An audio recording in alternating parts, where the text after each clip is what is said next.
All right. Hello, everyone. Thanks for being here today. Hope you had a good weekend. We're at the final little stretch run for the semester. We've got 2 more weeks of class, pretty much. I think the plan's going to be this week. We're going to finish going through some stuff with Buddhism.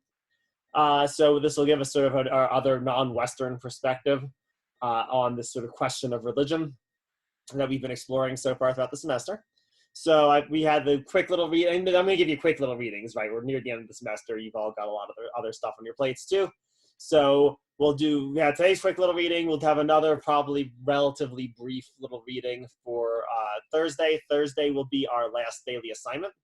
So no more daily assignments after Thursday. And then what we'll do next week is we'll just do some big picture course overview stuff, some big picture review stuff, and talk a little bit about how to set up the final paper a little bit. So try to do some sort of paper help as well. I'll try to give you the rubrics for the final paper on Thursday, so this next class period. And we'll go over those a little bit as well. And our goal is going to be to try to just, have an easy landing for the remainder of the semester. Right, you've all got a lot going on. You've all got a lot things to do. So we'll try to make this sort of ending as sort of neat and convenient as possible. So that's going to be our goal going forward. Does anyone have any questions or thoughts or anything before we get started today?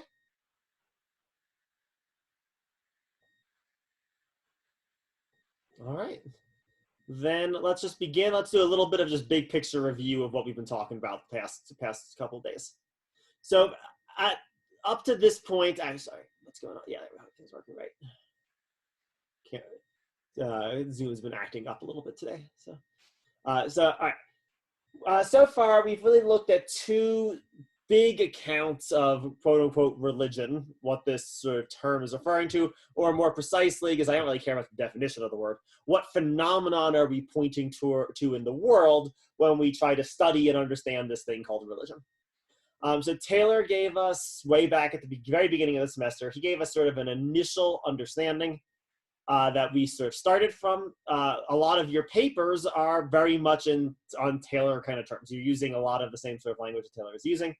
So he suggested that religion fundamentally involves identifying the human good, the goal of human life, what you should want, what you should pursue, what you should look for, identifying this with something beyond the sort of normal mundane sense of happiness. So I have enough to eat, I got a good night's sleep last night, I had some kids and those kids did well for themselves, my job, I haven't lost my job, right? Sort of just normal happiness in the mundane sense.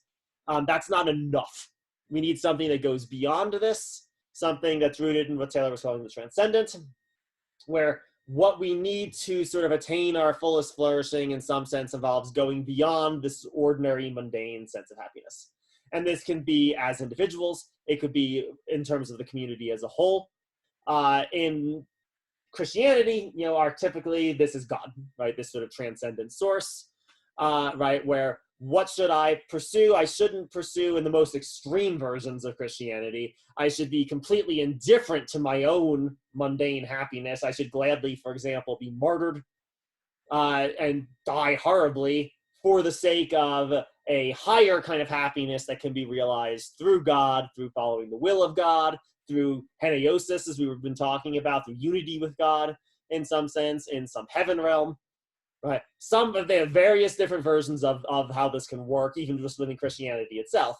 But in some sense or another, what I should be ultimately trying to attain isn't just a good life.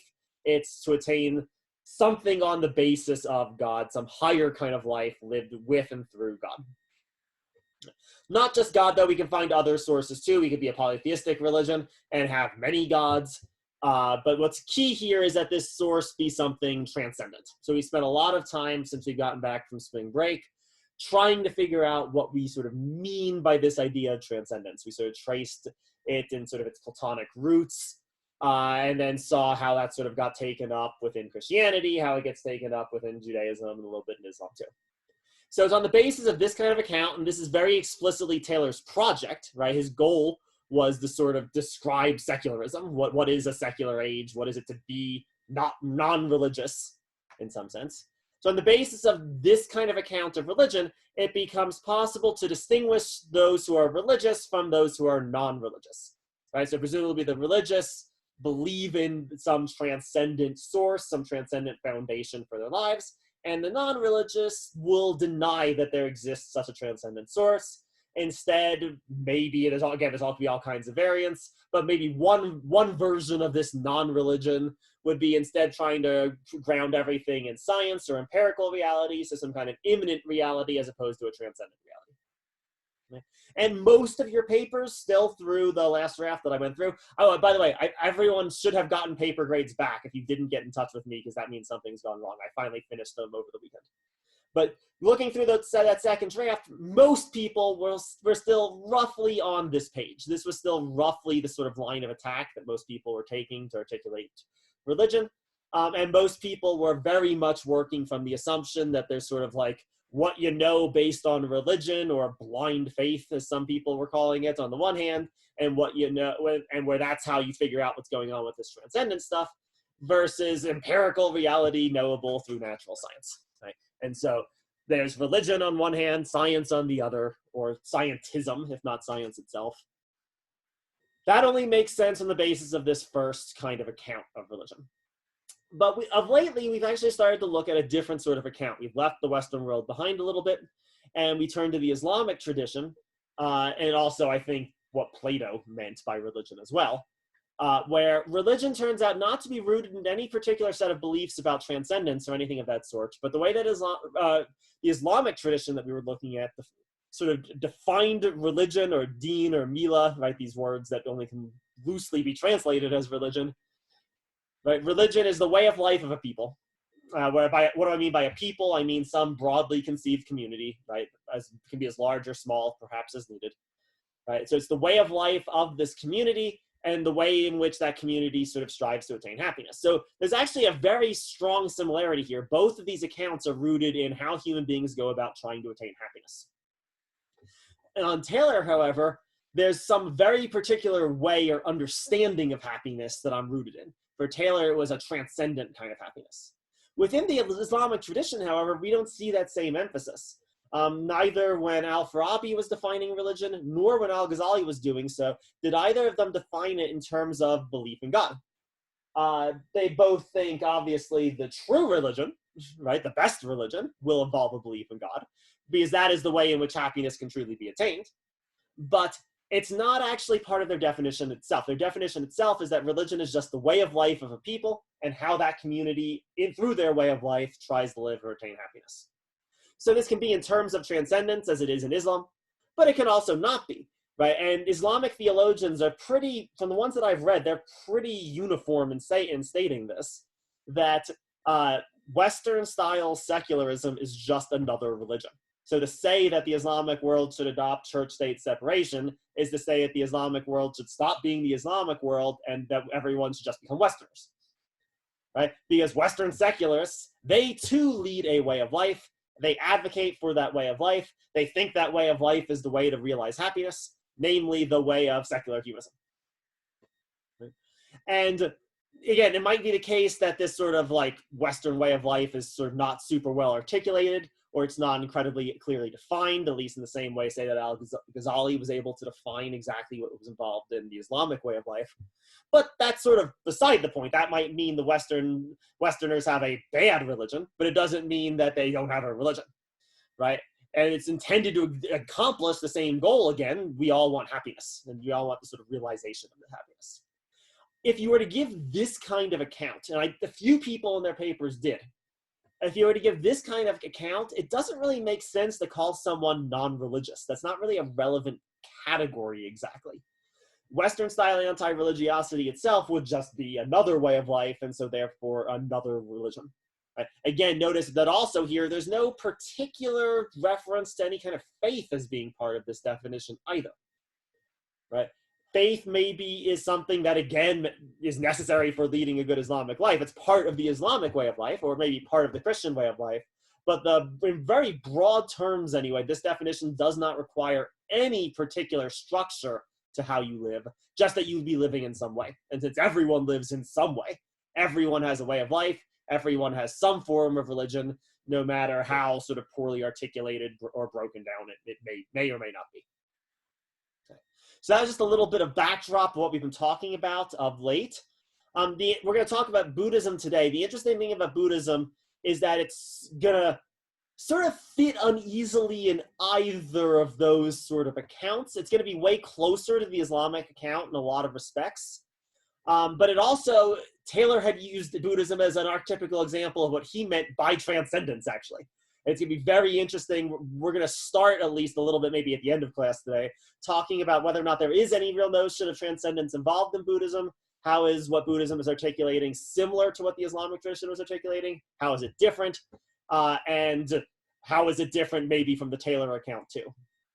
So that's going to be our sort of goal. It's going to help us clarify, I think, both what is meant by a way of life and also what's meant by transcendence. It's going to help us sort of with both of these sort of edges, sort of seeing Buddhism as this sort of fascinating test case. Because a lot of people, mostly in the West, but a lot of Westerners at least, don't think Buddhism is a religion. They think it's a philosophy. Most Buddhists don't agree, but that's that's something we'll talk about too. Buddhism sort of is certainly the oddest of all of the sort of great global religions that we sort of talk about today. It's the one that sort of least neatly fits into some of the other sort of frameworks that we've been looking at. So it'll be a great sort of test case for us to end our discussion for the semester with. All right, so that's the plan. Does anyone have any sort of initial thoughts, questions, comments on anything, or should we just dive in? All right, then let's just dive in a little bit. So let's talk a little bit. Let me give you all a little bit of background about Buddhism, because it's not my assumption that you all, in fact, know anything about it. All right, so Buddhism emerges out of the context of actually of Hinduism in India.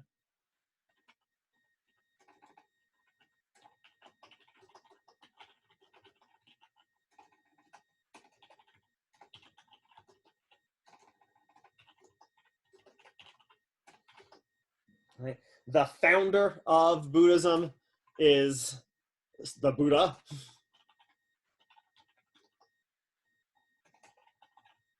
Right. And it was founded as a reaction against the extreme asceticism that was found in Hinduism, as far as the Buddha could tell, and also the sort of focus on a kind of transcendent God that was present within Hinduism.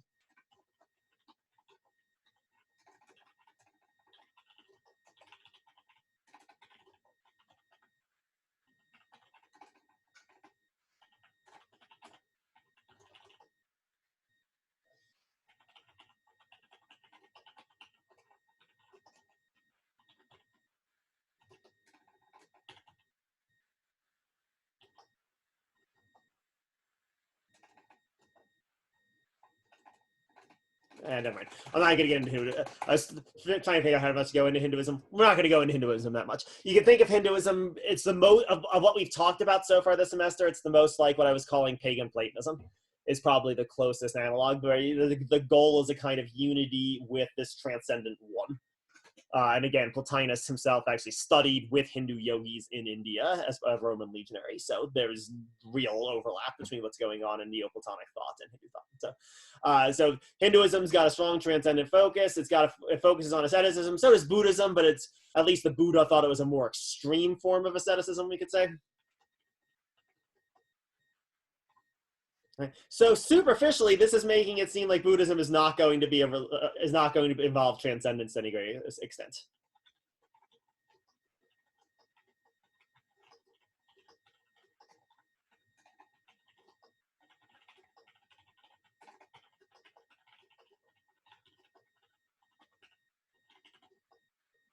And that's going to be true in a sense, not true in a different sense. So we'll try to clarify this sort of superficial sense as we go, sort of see if this is accurate, right, as we sort of go through it.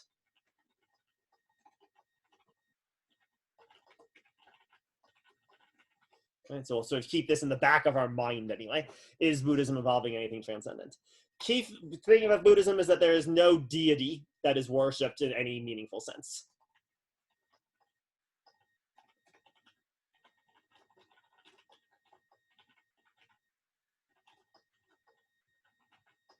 And well, by the way, we're going to talk about today, at least, this is an important clarification about this prayer point. We're going to be talking about what's called Theravadan Buddhism,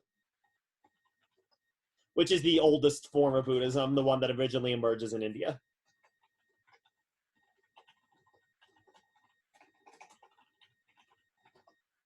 We'll talk a little bit about Mahayana Buddhism, which is a later form that develops on Thursday. So today, everything we're going to be talking about is specifically in the context of Theravada Buddhism. The story gets a little bit more complicated with either Mahayana Buddhism or Tibetan Buddhism. They both are later developed. They developed later, and their story is a bit odder with them. But at least in Theravada Buddhism, anyway, there's certainly no deities, and there's nothing to worship. There's no prayer. There's nothing to pray to. Right? Everything is about your individual effort and you engaging in individual effort to attain freedom from suffering.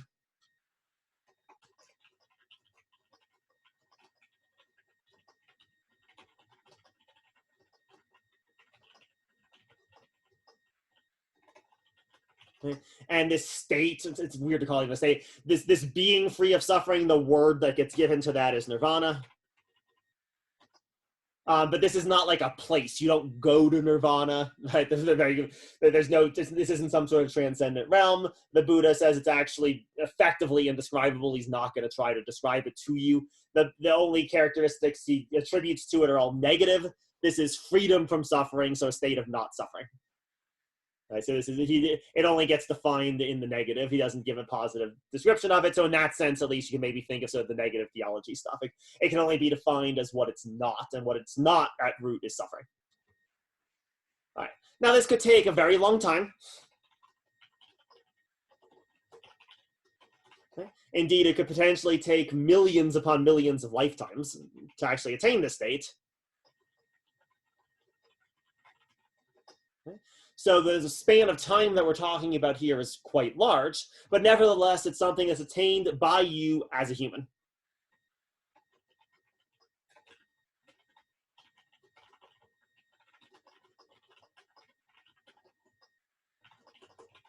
And the Buddha himself is a human, right? There's nothing divine about the Buddha. The Buddha himself is a human. One who attained this state, who attained enlightenment.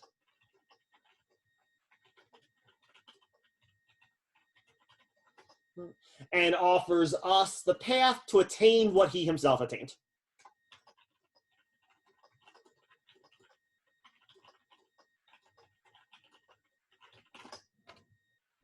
There's no praying to the Buddha, there's no faith in the Buddha. Right? No, not only that, all the Buddha's doing is he's a human who's showing us a route to attain something that he himself has attained.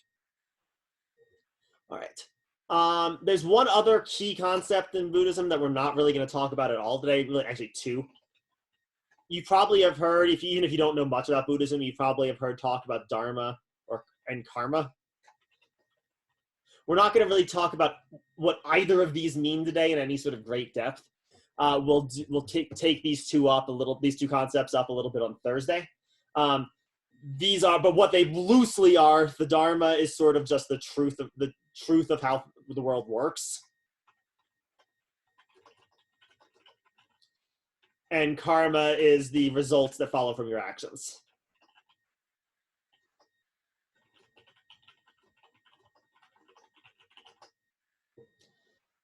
We'll deal with both. You may have heard of these concepts before. We're not going to talk about them today very much.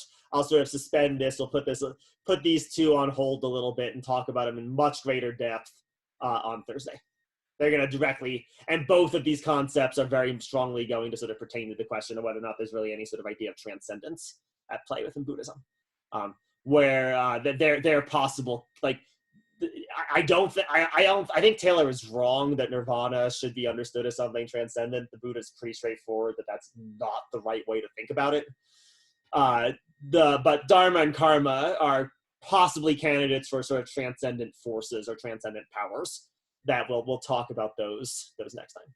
All right, so that was all just a little bit of background. I don't know how much experience people here have with Buddhism, so that was just trying to give you a very, very quick, rough, broad, big picture overview of it, particularly in terms of how it relates to Christianity. Anyone, again, especially if you don't know a lot, but even if you do know a lot, indeed, does anyone just have any sort of just initial questions of just about like what Buddhism is, trying to get a little bit clearer about it, just in very broad, basic terms?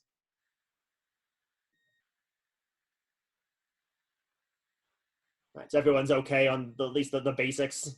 I'm not sure. At least a couple people have said they don't really have much background with it. But if for whatever reason I just bring up something you're not sure what I'm talking about, don't hesitate to just interrupt, send something through the chat, raise the hand or whatever. Let me know. I'd be happy to go in as slow as we need to clarify any points that people just aren't super familiar with. Tim, go ahead. So I'm not at all really familiar with Theravada. Okay. I've studied Mahayana schools. So I'm curious to know as to how the Theravadins would react to the Mahayans that do things that they don't do, like the Pure Land Buddhists that the Amida Buddha, that's the celestial Buddha, because the other Mahayanas, they'll just call people that don't do what they do lower speed. Right. Are the Theravadins more strict than that, or is that kind of their line on it too? The Theravadan impression of Pure Lands Buddhism is that it's nonsense. That's actually the Theravadan, that it is basically just gibberish. That it's kind of more hardliners, like. Yeah, I mean, it is if you want to put it this way, it's very distinctly a closed tradition. There is the Pali Canon, and that is it. Those are the things that the Buddha said. The Buddha didn't say anything outside of it. And indeed, it's dangerous to go beyond it because that's leaving the path. So all of these sort of higher speed. I mean, the word Mahayana literally means the greater vesicle. Or the greater, right? Like there's like, nope, that's just people making up stuff. Right? There was the one vehicle the Buddha left us with, and this is the vehicle we should trust and rely upon. And it's Theravada Buddhism in general is going, because it's more directly reacting against Hinduism, it's going to tend to really play up the anti-transcendent stuff more than the Mahayana does. Okay. Buddha nature is, I mean, like the Zen is going to say Buddha nature is not the same thing as the Atman, but it at least sounds quite a bit like the Atman. No, it does. Yeah. Whereas there's just the Theravadan tradition is just going to be vehemently, nope, nothing like the Atman. No Atman, no self, no transcendent foundation to reality whatsoever. So is that a helpful? Yeah. No, that's totally helpful. That's kind of exactly what I'm looking for. Yeah. The Mahayana term for the Theravadan is the Hinaya, which just means the smaller vehicle. Yeah, they don't call themselves that. They're just like, no, there's the one vehicle, the one path, and then there's people who are made up a whole bunch of crazy stuff. I will talk a little bit more about the Mahayana stuff because again, it really pertains to this question of whether or not there's anything transcendent going on here. Is very much involved in sort of why there's this split between Theravadan and Mahayana around like the 4th century or so. Awesome, good. Any other sort of initial questions, thoughts, anything that people aren't sure about? Anything people would like to just about what Buddhism even is at this point? You probably have heard of Zen. That's not what we're talking about today. Zen is a Mahayana school. So we'll talk about that a little bit on Thursday again. All right. So, okay, let's turn to that article now then. The reason I found that article, I always like finding things from within the tradition itself. How does the tradition talk about itself? That's why we read Al-Farabi and Al-Ghazali. That's why we're also reading things that are coming from Buddhist sources. How does Buddhism talk about itself? How does Buddhism characterize itself? And is it okay with us calling it a religion? Right? Because religion, it's a Western word, right? It's a European word, right? It's a word that did not emerge in the Indian context, just as in Arabic, there's no great word in Sanskrit you could even translate one-to-one into the modern word religion. So how do Buddhists themselves feel about being characterized as a religion? What aspects of this characterization do they accept, and what characterizations do they not accept? Right? And we saw the same thing with Al-Ghazali, right? Like, what does he take himself to be articulating when he is laying out Islam? And in his case, it was a way of life. Okay? So what do Buddhists take themselves to be articulating when they're articulating Buddhism? And so, okay, we get told straightaways, we get told immediately, right? Buddhism is not a religion in the sense of requiring faith.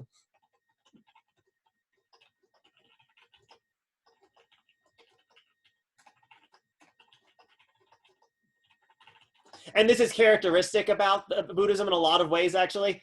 Buddhists are going to be compared to something like Islam, where, I mean, both Al-Ghazali and Al-Farabi had no problem just like defining the word religion. Buddhists are just in general going to be dramatically less interested in sort of defining a term, right? They're going to be far more interested in how the term gets used and what kind of usages of it are appropriate, what kind of usages of the term are inappropriate. So if you're using the word religion to imply that Buddhism is dependent upon any sense of faith whatsoever, you're wrong. Buddhism does not. So that is not an appropriate use of the term religion in the context of Buddhism. Right. So what do we mean here? Buddhism does not rely upon blind faith.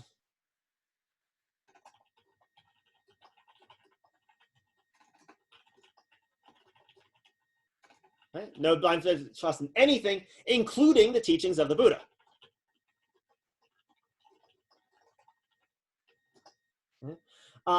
And so again, so a lot of you in your papers, a lot of you wanted to define transcendence as things that you can't really acquire knowledge about, things that you just have to have blind trust in.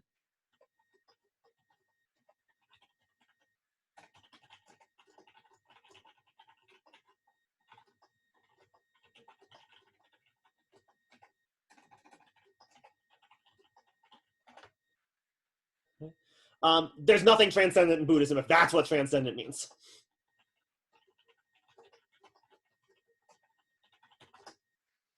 There is no place for any sort of blind trust. And indeed, my hope is that already those of you who sort of were defining religion or transcendence in terms of like blind trust or faith, my hope is that our discussion of Platonism has also shown you some other reasons why that might not be a great way of characterizing transcendence. But at any rate, if you're going to define transcendence in that sense, it's not going to be applicable to Buddhism at all. What there is, however, is saddha,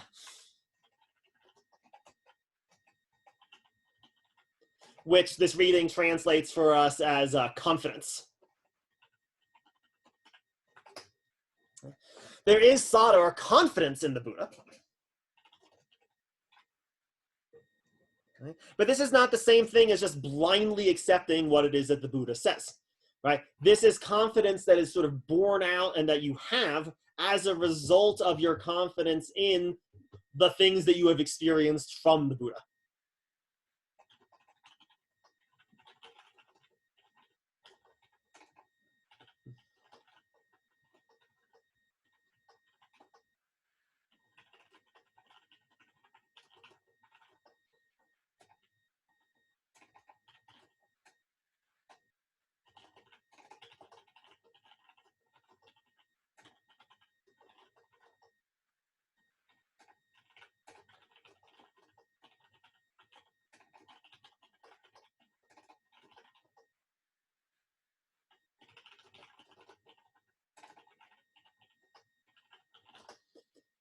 So here's how the way that Buddhism frequently, when I was first exposed to this, because my brother-in-law is a Buddhist monk, so I actually have some very first-hand discussions with some Theravadan Buddhists about this. So like the way he sort of articulated it is like, look, so okay, the Buddha comes and says, hey, guess what? I've got a great way to live. And you say, okay, well, so do lots of people say they have great ways to live. What's special about you? Why should I follow your route? And the Buddha's response is basically like, okay, well, look and see what kind of person I am. Right? Do I seem like a kind of person who you yourself would like to be? Right? So what am I like?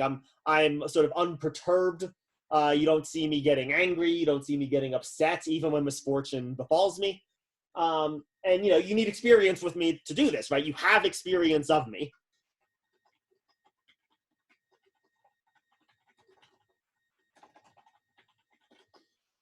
Right?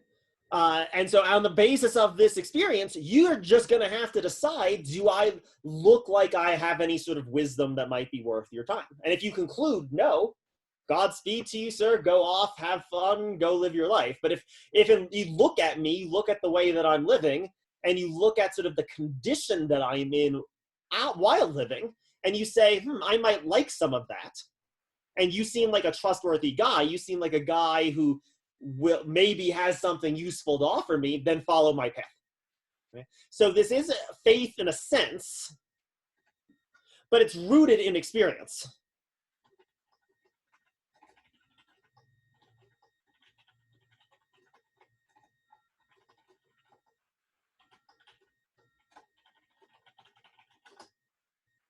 Right? You're not going to ultimately just have to rely upon this sense of confidence, right? If you actually follow the Buddhist path, this is the thing that makes Buddhism very different from a lot of other traditions. If you actually follow the Buddhist path, you'll gain knowledge that Buddhism is right.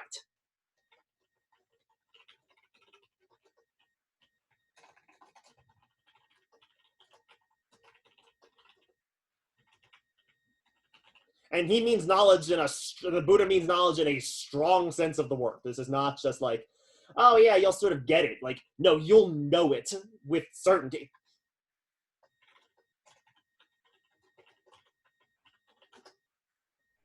Right? But you're not going to be able to know it until you follow the path.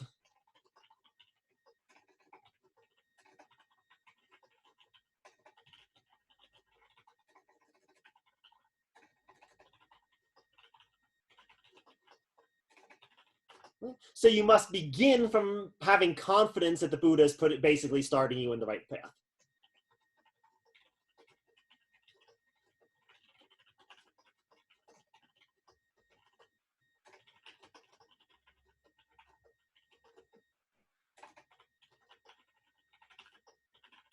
This might be, we could even call this faith if you want. If you want to call this faith, fine.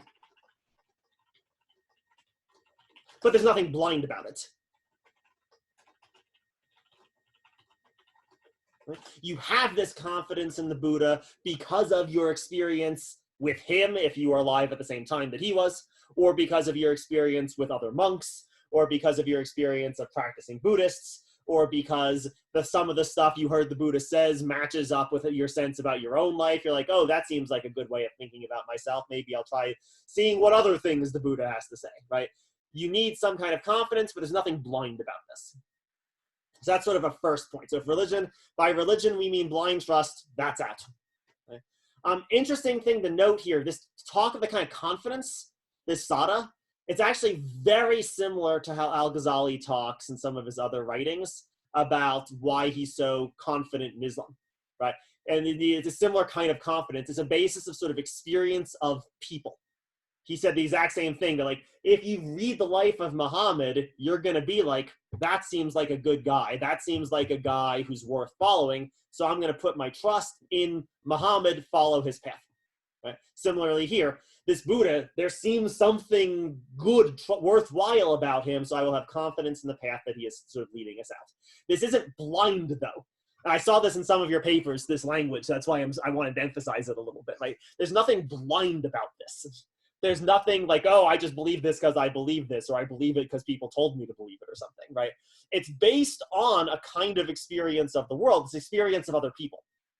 It's the same thing that when you have confidence that your spouse is not going to cheat on you, or that your significant other is not going to cheat on you, right? I don't think you would say that's blind faith. I mean, it could be, I guess, right? Like, I guess if she's cheated on you like 20 times in the past and it hasn't changed their ways, she's like, I guess she won't cheat on me this time, surely. I guess that could be blind, right? But if it's on the basis of knowing the person, right, that's not really blind confidence in a person. It's based on your experience, right? It's not philosophical demonstration, certainly, but you can't give a philosophical demonstration that, you know, my wife's not going to cheat on me. I can't give a demonstration of that either.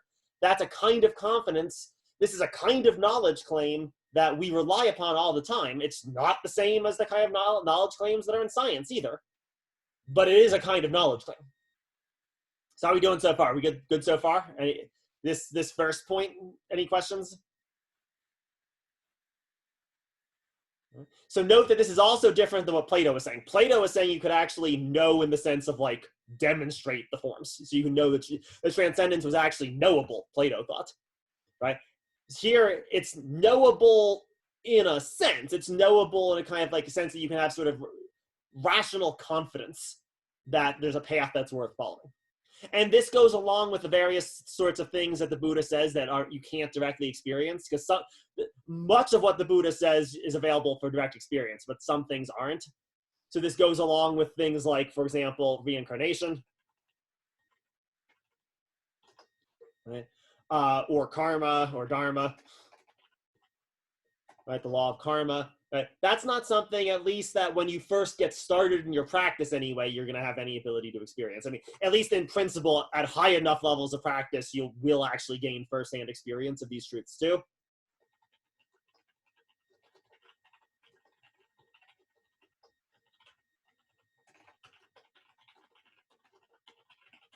Right? But that would be at the very highest levels of practice. It's called becoming a stream returner, the person who is 8 lifetimes away from becoming enlightened. I know, not 8, it's 4. The person who's 4 lifetimes away from becoming enlightened. And one of the things that happens to them is they all of a sudden experience all of their past lives. Right? So this is a direct experience, right? But that's only for the highest levels of practice still, right? For most people, these are things that you're going to have confidence in the Buddha sort of attesting to them.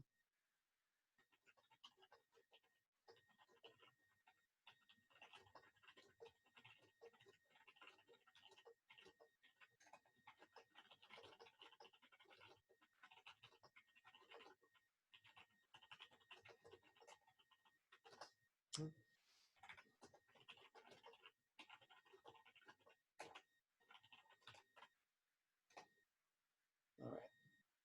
So how are we doing with this first point? Any questions? Anything so far? All right. Let's keep saying what sense Buddhism isn't a religion. And so this is the first sense. It's not a religion in the sense that religions require faith. Not a religion in that sense. Okay. What are some other senses that Buddhism is not a religion?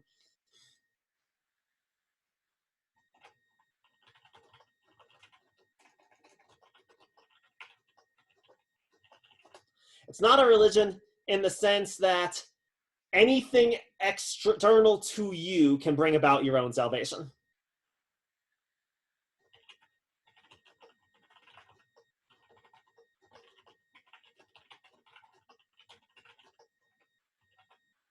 Right? You're not saved by God. You're not saved by the Buddha. You're not saved by the forces of karma.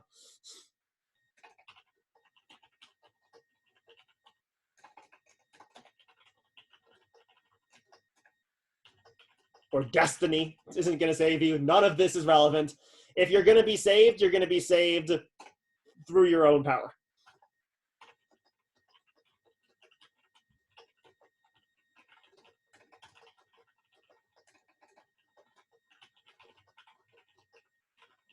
It'll be the results of your own efforts. So this is why this is such a good sort of contradistinction with Christianity in a certain sense.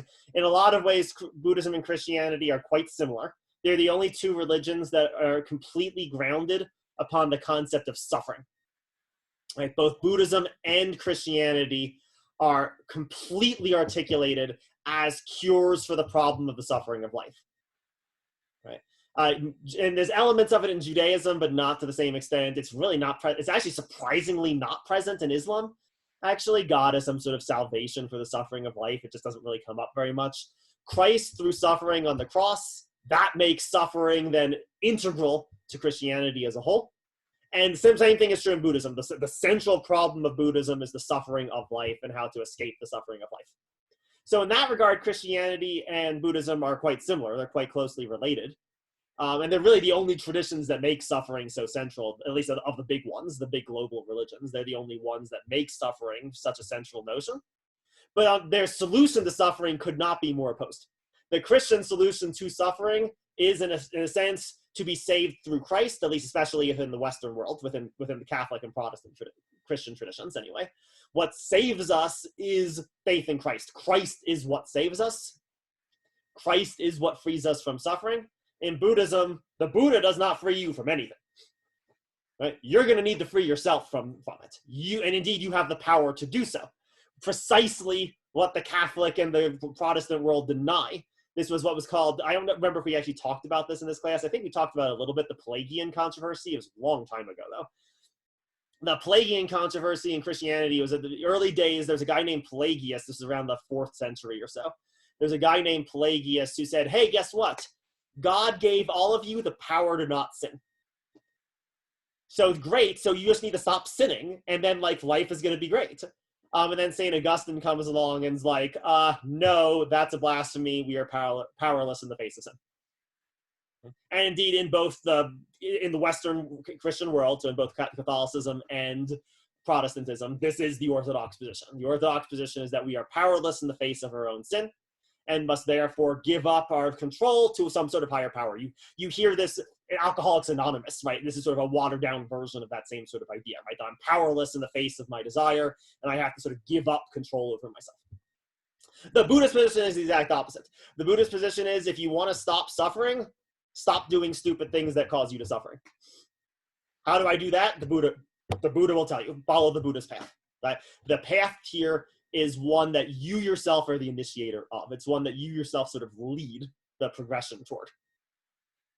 Come on, campus, don't freak out on me.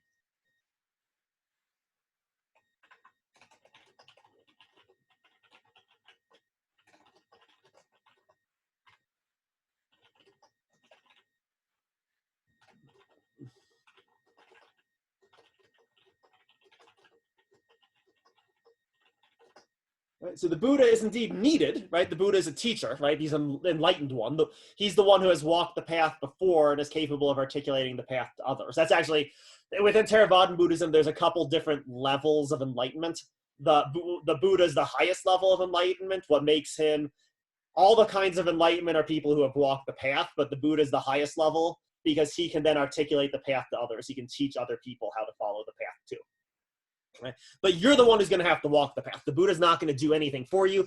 And again, this is why, Tim, based on what you were asking earlier, this is why the Pure Land stuff is just so nonsensical from within the Theravadan way of seeing the world, right? That Bodhisattva, that you say that Bodhisattva is going to save you is just sort of just nonsense. Like, you're going to have to do it yourself. You're the one who's going to have to walk this path. And so as a result, there's various kinds of behavior that we associate with religion that don't make any sense. So the Buddha is not someone you should pray to.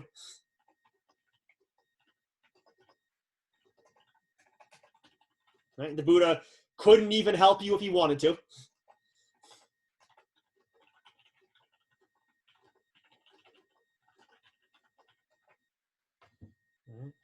There's no white magic here. I mean, again, what makes all this, this is obviously the highest versions of the practice. I mean, the laity might well not understand all of this, but this is what the monks themselves will say. Whereas, again, this is the difference, right? Like in, the hoi polloi, then they might pray to the Buddha for the Buddha to save them from sickness or something, or wear an amulet or something that's supposed to save them from sickness. But the monks are going to look down upon that in Buddhism.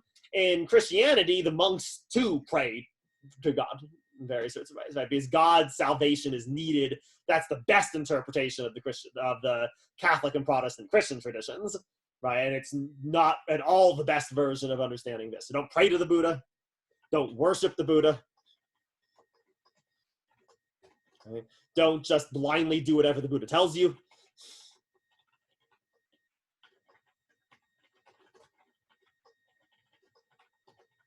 The Buddha isn't some figure that you just have to sort of arbitrarily obey whatever he says in order to get good stuff from.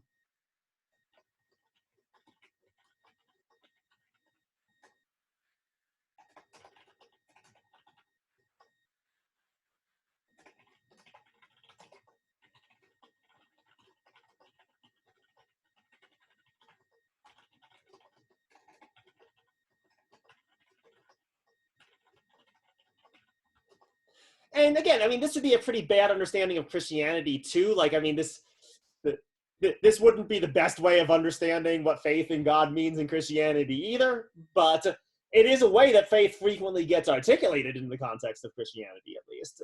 And this sense is completely inappropriate in the context of Buddhism, right? The Buddha is not this kind of figure. The Buddha is quite literally a guy. Now, the best guy, the preeminent guy, right? The guy that you should follow above all else, the Dharma in human flesh, as you get said at one point, right? But he's just a guy, ultimately, right? A guy who offers us the path. Right? What you do instead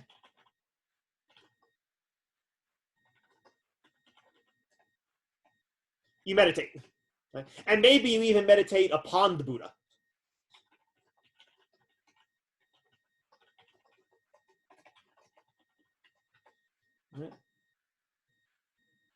So this kind of prayer that we were just talking about a second, this gets called supplicant prayer. Prayer where you basically ask God for something. Right? There is, however, within the Christian tradition, prayer meditation. Right? And indeed, it's not actually that dissimilar. Meditation is an activity of reorienting yourself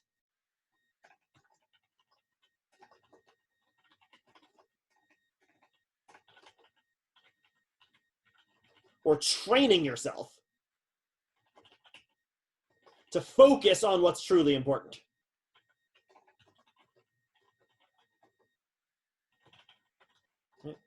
It's not a practice by which you ask someone for something.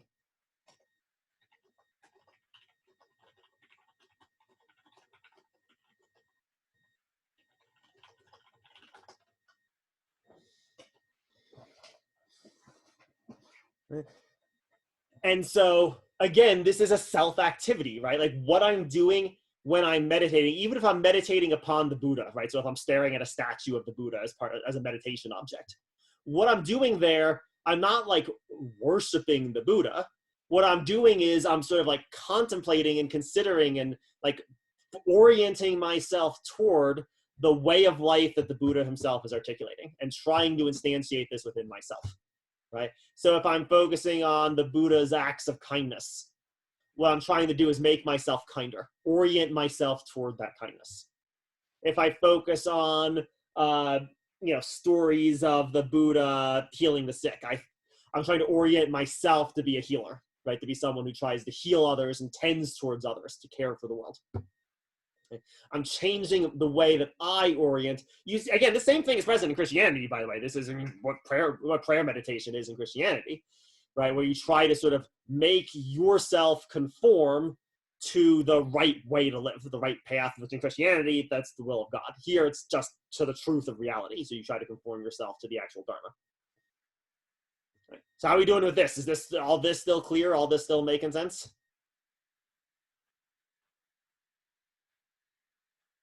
All right, Nick, go ahead. Yeah, so if there are these like many kind of differences in Buddhism compared to Christianity and all of that, why is it that the biggest one yet? Yeah. Oh, for sure. Why is it that in America, especially with American Christians and all of that, like why do they see Buddhism as a religious practice, whereas in the East, because I think how we're taking it is this is a very like point of view from a person who practices Buddhism, like this is how they see it. But I think from like outside Christian perspectives, a lot of them see it as a religion anyway. Well, a big part of it is that so when you get in the 1800s, say, you get these British and German scholars going to China, going to India, going to Sri Lanka, going to Thailand, going to all of these places, they're all assuming that religion means what it does in Christianity, right? So they're assuming that they're assuming basically that everything else in the world is just a bad version of Christianity, right? So Judaism is just bad Christianity. Paganism is just badly done Christianity, right? So they're assuming similarly that Buddhism is badly done Christianity. And indeed, if you actually read some of the old missionary stuff, like they indeed think that the Buddha is like being worshipped or being prayed to or like a god, basically. They think that the Buddha is being just conceived of as another sort of godlike thing. Another reason I think it does have the same focus on suffering, and that's very much a Christian orientation. So it can get some overlap in that regard too. And I think the other reason is it sort of appeals to people who want something like what you get in Christianity, a story about the world, a story about how to get rid of your suffering, but you don't want Christianity. Right? That makes because sense. You can read Buddhism as just a philosophy. You can read it not as being religious at all. It's all empirical. It's all this, that. It's not really, like, that's not really fair either. But like you can read it that way at least, or sort of Americanize it that way. So that it just becomes this kind of like spirituality that you can adopt that gets you a lot of the things that Christianity offered you without you having to go full bore embracing, say, Christian sexual morality.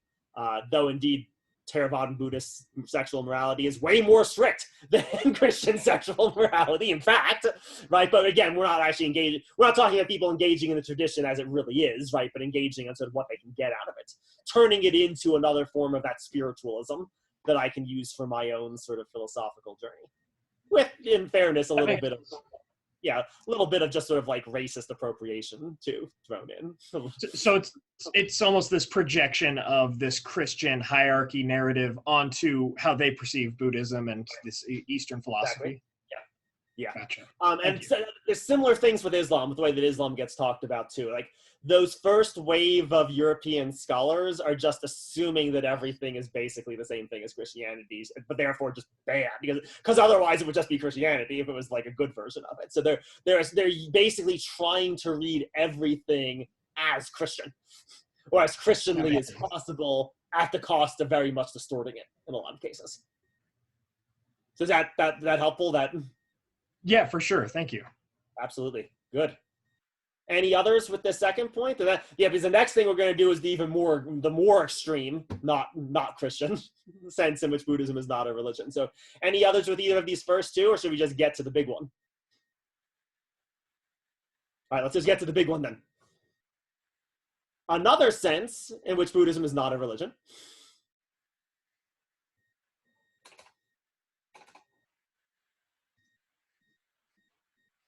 is that there are no gods in Buddhism, or at least not ones that matter. It's not that there's no gods, actually. It's that their gods don't matter.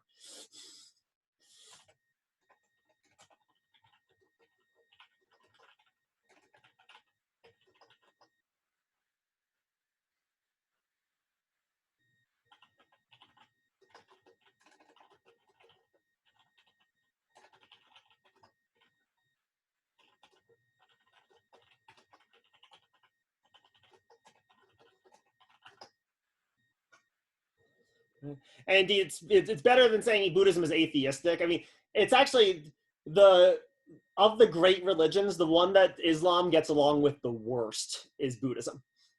Islam has sort of traditionally, historically been fine with Judaism and Christianity, more or less. What for most of the history was that they had to pay a tax. Buddhists and Christians had to pay an additional tax.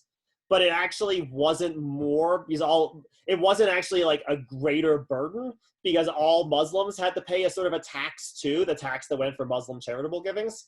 So it actually wasn't even more. They just had to pay a special tax because they weren't paying into the specifically Islamic practice tax. Also, Islam wasn't especially conflicting with Hinduism. There were more conflicts because it wasn't a tradition of the book, but it was close enough. There was like sort of a god and stuff. They generally speaking didn't have that negative of a historical relationship with Hindus either. The people that the Islamic caliphates that had the worst relationship were Buddhist kingdoms, because they thought the Buddhists were, because of this fact, basically atheists, right? And so that's a far worse way of life, a far more anti-Islamic or non-Islamic way of life. It's a little bit misleading. Buddhists aren't necessarily atheists.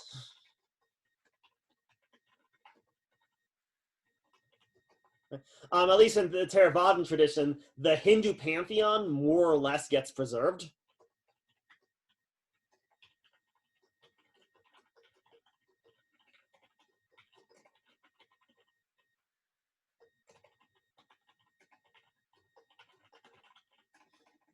With one exception, Brahman, who's the actual the equivalent of the Neoplatonic one, that doesn't show up. But Vishnu, Krishna, like all the various sorts of manifestations of Brahman, they show up. They continue to show up in Buddhism.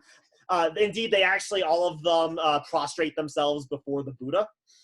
It's a great way of winning sort of religious victory, right? Your gods worship, your gods, they bow before the Buddha. I think in one story, this might seem crass, but it's actually a true enough story. In one story, Vishnu, who was the main deity of, not Vishnu, sorry, Indra, who was the main deity in the oldest version of Hinduism. There's a story that the Buddhists tell where Indra came up to the Buddha, put a bucket on his head, on Indra's head, such that he could catch the Buddha's poop in this bucket. So the Buddha like literally like pooped on Indra. And Indra was like, "Thank you, sir. May I have another?" Right? Like, so sort of like, right? Like a great way, first of all, just to sort of like asserting religious dominance politically, right? Like that's a politically quite useful story. But it's also just to show that even if there are gods, the gods themselves venerate the Buddha. The gods themselves want to follow the path that the Buddha is articulating. Right? And in part, this is because in the context of Hinduism, gods aren't actually immortal. They just live a really, really, really long time. And so indeed, Indra knows that eventually he will die. He will stop, and then he'll be reincarnated and might well come back as a human. And if he does, the only place you can actually be saved, the only people who can actually attain Nibbana are humans. So the gods actually can't even attain salvation. They too are just doing preparatory work to be on the path toward eventually attaining salvation. Right, so it's not that there are no gods; it's that the gods are sort of irrelevant. Is more the point here.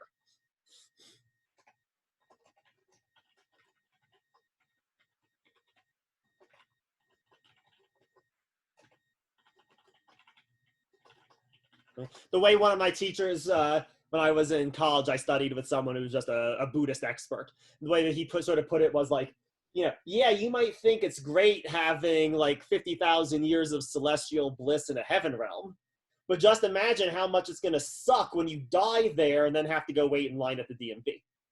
Right? Those 50,000 years of celestial bliss are just going to make the DMV line all the more unbearable to you, all the more suffering. Right? There's still suffering attendant even with being a god, and the goal is to escape suffering and so to not be a god either.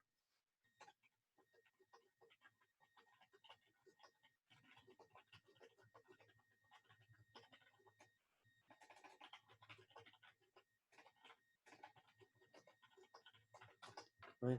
If you want to put it this way, the goal, at least, whether or not there are transcendent forces or supernatural forces in Buddhism, the goal isn't any of that. The goal has nothing to do with any of that supernatural stuff, whether it exists or it doesn't exist. It's sort of beside the point.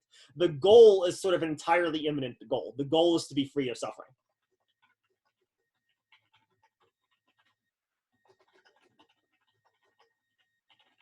Right? Nirvana's not a place. Nirvana's not like, it's not like heaven. You don't go to Nirvana and then you're in like, the goal is, that is just the word for the cessation of suffering. The metaphor that gets used for Nirvana is the extinction of a flame, right? And you're like, where's the fire go? Nope, wrong question. The flame has been extinguished, the flame is suffering. Right? This is entirely an immanent goal. Now, it's not necessarily gonna look like mundane happiness.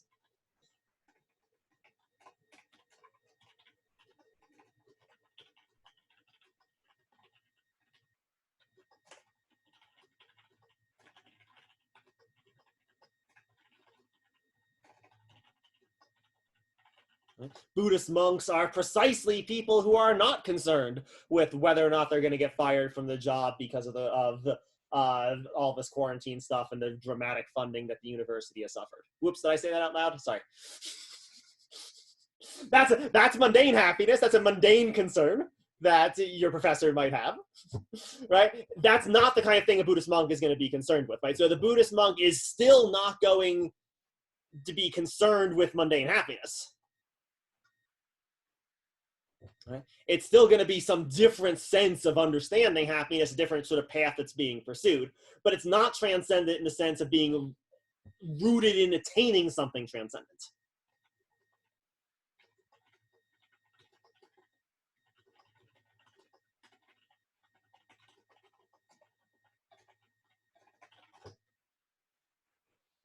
That's not what I'm not trying to get to transcendence.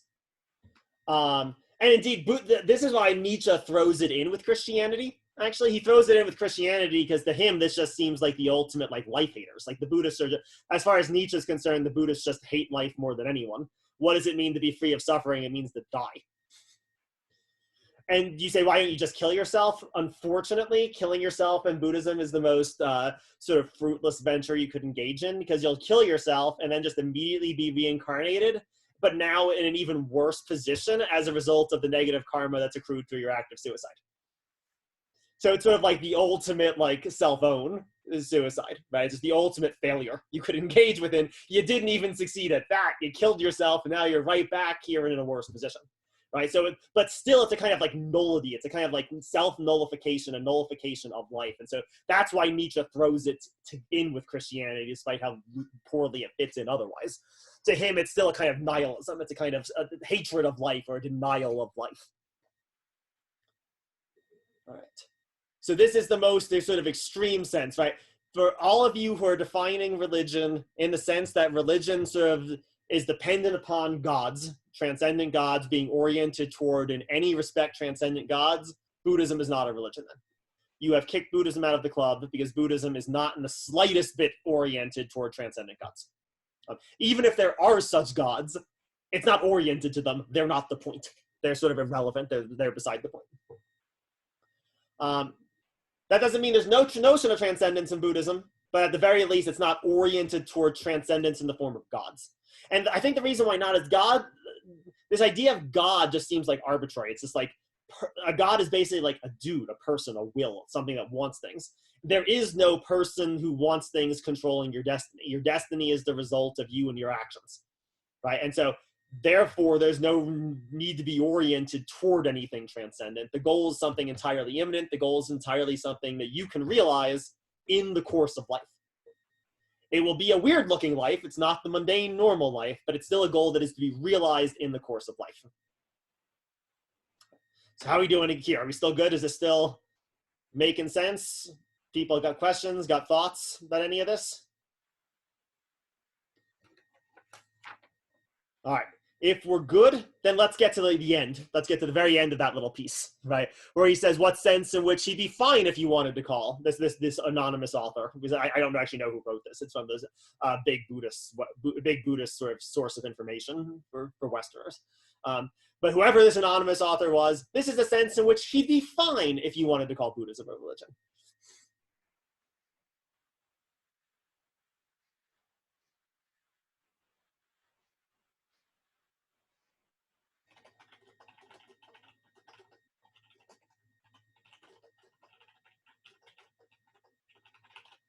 If what you mean by religion is, this is gonna be a rough paraphrase, but it's mostly a quote. I paraphrase a few little bits and pieces of it. This is mostly just a direct quote. So, if by religion you mean teaching which takes a serious view about life,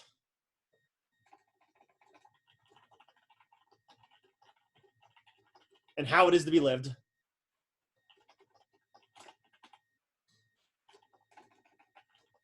a teaching that, and this is a direct quote, looks into life, not merely at it.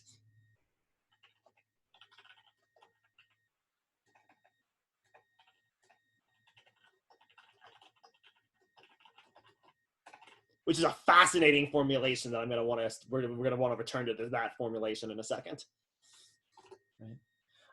One that offers a way that people can live to be free from the sufferings of life.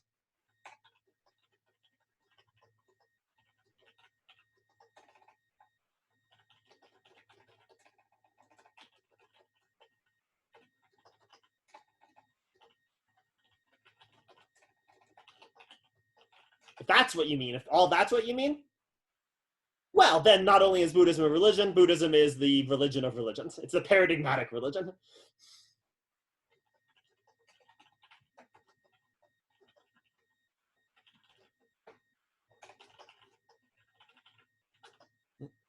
This account, this sounds a lot like Al-Ghazali and Al-Farabi. This should be reminding you of the Islamic or understanding of what religion is.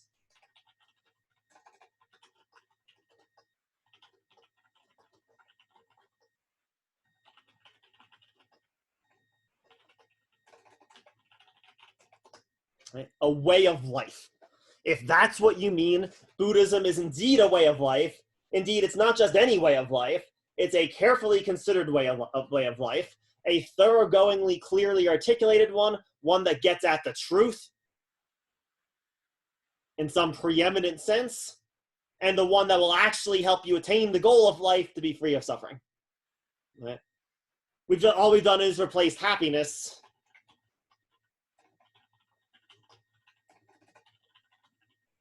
with the cessation of suffering.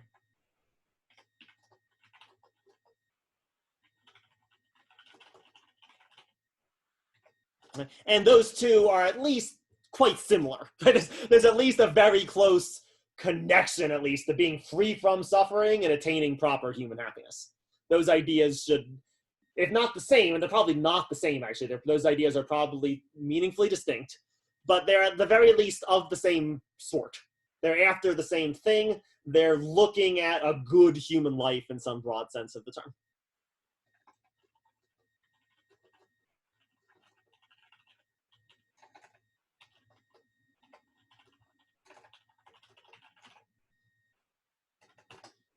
So in that sense, there's this sort of real overlap. And I think that's true. From the Buddhists I've talked to, when they all seem to sort of articulate what they take Buddhism to be in very similar ways to, from what I can tell, the Islamic tradition, what it takes itself to be, right? Obviously there are key differences, right? But the basic framework is the same. They're both sort of articulating a way of life that will get us happiness, the human good, right? But just giving very different accounts of what that will actually look like, right? In the context of Islam, right, it will look like God. It will look like being oriented entirely toward God. In the context of Buddhism, you won't be looking toward a God at all, right? So that's a meaningful difference, but it's not a difference with regard to it being a religion or not. It's a difference with regard to the specific way of life that's articulated within the religions. Okay? And so in that regard, I think, yeah, Buddhism is way closer to the sort of Islamic characterization in terms of how it characterizes itself than the Taylor. That doesn't mean Taylor is wrong, though. That just means in terms of how Buddhists characterize themselves, they tend to characterize themselves in terms of this way of life talk, rather than in terms of being rooted in anything transcendent.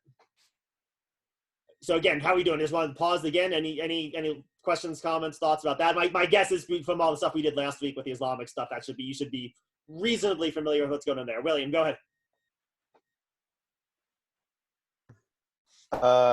So how unified is Islam in its belief that, in its direction of like the good way of life? Because I know like Christianity has doctrinal disputes amongst itself and also like kind of almost epistemological disputes, right. But Islam has sort of those same things.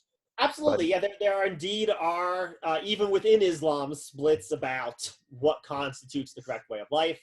The basic prerequisites to be a Muslim, sort of even before you get to the Sunni Shia split. So Sunni and Shia are split within Islam.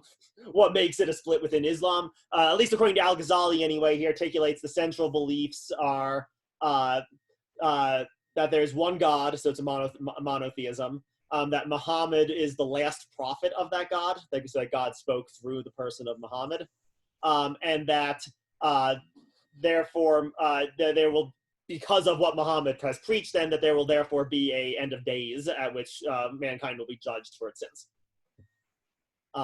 after death. So as sort of afterlife, though it's super weird. It's actually not like a heaven again. It's actually like there will be an end of days when everyone is resurrected and made to give an account for themselves. So those are sort of the three tenets that Al-Ghazali identifies as sort of like the basic prerequisites to be a Muslim. So it's really Muhammad. Because Christians would assert the first and third of those, right? So it's really just that Muhammad is the last prophet of God. That's sort of the central belief that makes you Islamic. And then within that, though, you can then have all kinds of doctrinal disputes. In the case between the Sunni Shia dispute, it's actually who is Muhammad's basically successor. Who gets to sort of speak with the authority of Muhammad going forward, and it's basically a lineage dispute. Similar things actually happen in Buddhism. The Mahayana Theravada split, when it happens, is actually basically a split over what did the Buddha teach to which monks. So the thing that all Buddhists have in common is really the idea of the Buddha, actually. Because Buddha is a title. The Buddha is a title, it's not a person. There are lots of Buddhas, at least in principle. There could be lots of Buddhas. the belief in that position is actually the thing that sort of unifies all of the Buddhist teachings. Otherwise, they're gonna articulate radically different ways of life. Like Pure Lands Buddhism doesn't really look much of anything like Theravadan Buddhism, even on the level of basic practices. But they both still sort of like start from this framework that there's a Buddha who articulated a path to salvation. So Awesome, thank you. yeah, absolutely. I hope that was helpful. I hope that actually sort of got at what you were asking. Yeah. All right, good. Any others? If everyone else is good, then let's end here. This will be our last point for the day. And this will set us up for what I want to talk about on Thursday a little bit. This one phrase that I sort of highlighted is a super weird one. It's this looking in the life, not merely at it phrase. All right. Taylor still has a case, I think, because that sounds a lot like what Nietzsche and Heidegger were calling the transcendent.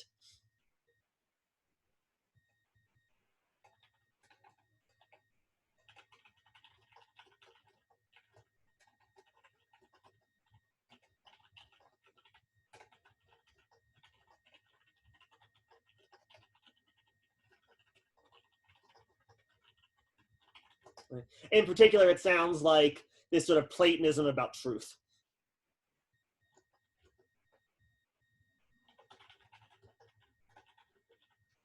About distinguishing the true world from one that's merely apparent.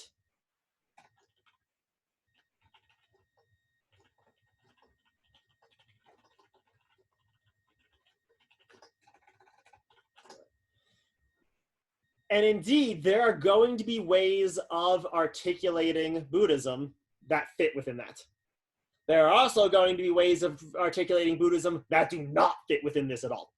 And so to figure out if this is right, if we should say that there is this sort of Platonism about truth, this sort of like true world being articulated, this truth that Nietzsche claimed that anyone who makes sort of truth this fundamental virtue is in some sense believing in something transcendent.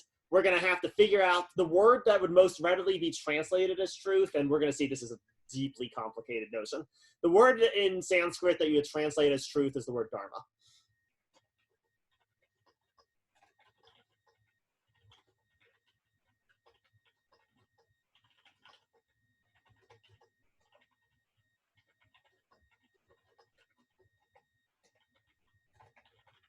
You might also hear Dhamma. Dhamma is in a language called Pali. The actual scriptures are written in this older language, Pali, that then gets translated into Sanskrit. So don't worry, it's the same thing. Dhamma and Dharma are the same word, just slightly different languages. And you've probably heard this word, the Dharma. Now, you've probably heard of it. If you were a Lost fan, you heard of the Dharma Initiative. If any of you enjoyed that show. You also probably has heard of it just in the ether or whatever, in the surrounding area. This word dharma, so translating it as truth is fine, but it's way more complicated than that. This is the truth of, the better translation of this word is it's the truth of the way of how the world really is.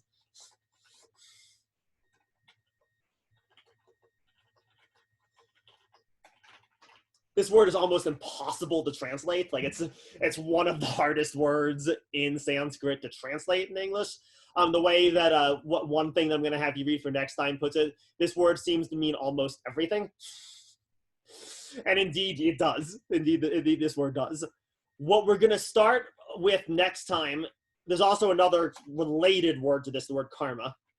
Again, word you're probably familiar with. This loosely, again, this probably most readily would get translated just as like the appropriate result of the actions you take.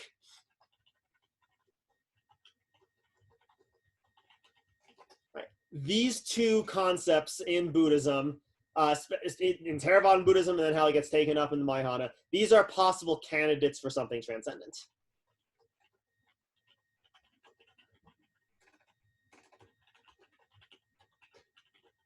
What we're going to talk about next time, though, is that if you do want to say that these are transcendent, the way almost everyone has been characterizing transcendence in their paper is wrong.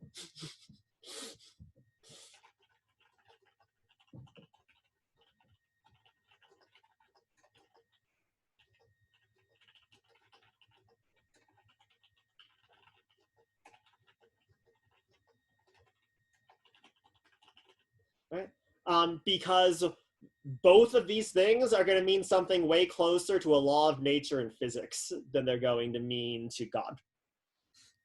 And so if you're comfortable saying that the laws of nature are transcendent, fine. Most of you explicitly, in the course of your papers, though, said something to the effect of, yeah, science doesn't deal with transcendent things, it deals with like laws of nature. So maybe we should rethink of these terms. That's what we're going to do next class. We're going to try to figure out what these terms actually mean, how they get used. We might also throw in the idea of Buddha nature and emptiness from the Mahayana tradition, which are intimately related as well. And so figure out what would we be saying, at least, if Taylor is right and we should call these transcendent principles. So that'll be sort of the last sort of reading we do anyway, returning once again to this question of transcendence and trying to get clearer about what we mean by it. All right. So we're at the end of class period for today. So thank you all very much. I'm going to send out, again, probably another relatively shorter reading. The Buddha stuff is harder to read because it's really spread out. So I'm just going to send you some sort of like another short little reading to give you just a rough sense of stuff. And then we'll sort of go through a bigger picture together as a group. So that'll be the plan for Thursday. That'll be your last daily assignment. We'll be due on Thursday as well. Yeah, so that's the plan. Yeah, have a great rest of the week until then, and I will see you all on Thursday. Thank you very much. Thank you.